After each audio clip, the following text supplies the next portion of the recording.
মেসেজটা সকল স্তরে দিয়ে দেওয়া হয়েছে। ছেড়ে দিতে বলা হয়, আপনি কি ছেড়ে দিবেন? এটা তো একেবারেই ব্যক্তিগত প্রশ্ন, এটা তো আপনি করতে পারেন না, এটা ভবিষ্যৎ বলবে।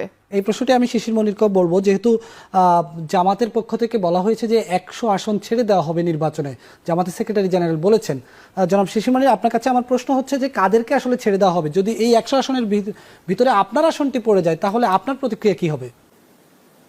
অফকোর্স, যদি আবার আসন এই জোটগত কারণে ছেড়ে দিতে হয়, আমার কোনো আপত্তি থাকবে না এবং আমি হ্যাপিলি তাতে এগ্রি করে যাব। এবং দলগতভাবে যেটা সিদ্ধান্ত নিবে, অবশ্যই আমি সিদ্ধান্তের সাথে একমত পোষণ করব। ইলেকশন করার জন্য তো আমি মরিয়া নই। দলীয়ভাবে, কেন্দ্রীয়ভাবে যে সিদ্ধান্ত হবে, এই সিদ্ধান্ত মেনে নিব, কারণ আমরা অত্যন্ত ডিসিপ্লিনড পলিটিক্যাল পার্টি। আমরা মনে করি দলীয় শৃঙ্খলাবোধ হলো আমাদের আদর্শের অংশ।